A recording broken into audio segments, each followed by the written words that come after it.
Would you keep or sell Joshua Zirkzee this summer? Because he's a player who has had a lot of rumours with a move away, potentially from Manchester United. In this video, we'll talk about what has been said about Joshua Zirkzee, what the reports are suggesting, and ultimately should he stay or go at Manchester United. Now, obviously, this season with United not being in Europe, Zirkzee's game time has been limited. We know Benjamin Sesko was brought in as the predominant number 9 to lead Manchester United going forward.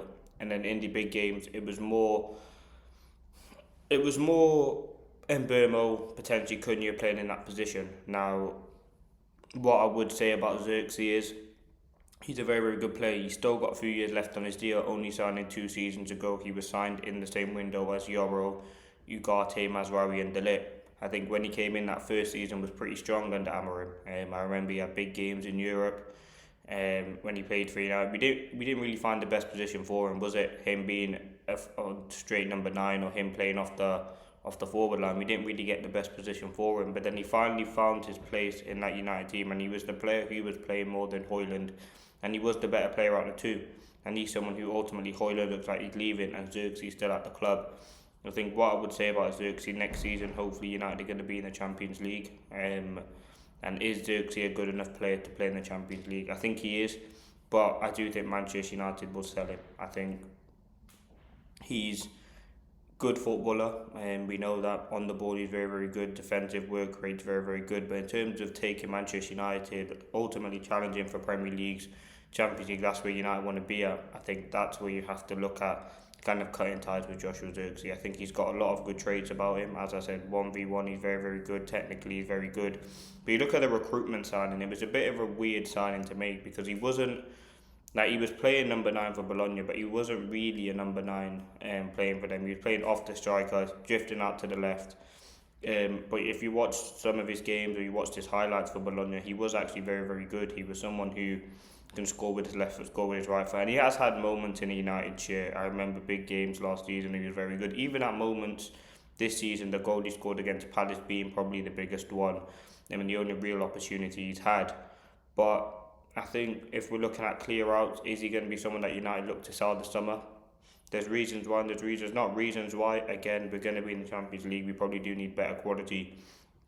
Reasons against: 1, you're going to have to replace him. 2, we've already got Sancho leaving, Højlund leaving, Rashford leaving, and maybe just keeping Zirkzee around as an option off the bench would be something that's not the worst idea. We know Ahmad, Mbermo, Cunha and Sesko will be the main 4, and then you kind of have Zirkzee there as well, which again he's a good option to have. But I think Manchester United have to be smart because we know the focus in the transfer window is going to be strengthening that midfield. I think that's the main priority. And that's something that should happen, it needs to happen. And whoever that is that United sign, whether that's Anderson, Wharton or Baleba, we have to make sure that the midfield's improved first. And then you can look at other things, whether that being a centre-back, being a left-back, being a reserve goalkeeper, being a winger, being a Zirkzee replacement if he does leave. And yeah, we didn't really get, I don't know where Zirkzee's best position is because I don't think it's number 9. But again, you have one of the best number 10s in world football in Bruno Fernandes played in the number 10, so he's never going to play there. I know in the Ruben Amorim system he played at times in that number 10 with Højlund leading the line. That didn't really work out well. Notably, that Newcastle game where he actually got booed off was kind of the main game where he played there. So it is, I don't know where you do play Zirkzee, but I think he's definitely a profile that you look at is a unique profile in football. He often described himself as not a 9 or a 10, a 9.5, so playing in between that, which again, I don't think the Premier League's kind of cut out for that yet in terms of having that sort of profile in the Manchester United team.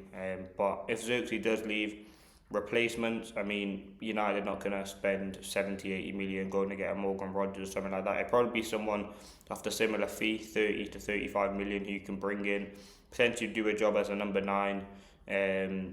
Predominantly, I think we do. Attacking wise, I think we are pretty solid. I think you probably just need a left winger, and that's it. You've got Ahmad and Mbermo on the right. I think Sesko and Mbermo can alternate, but Sesko being the main guy. Then on the left, I think Dorgu would definitely be utilised there. I think Cunha, and if you bring in a left winger, that just gives you another option. But we will have to wait and see what does happen. But would you sell Zirkzee? I would, at the moment, lean towards selling him rather than keeping him.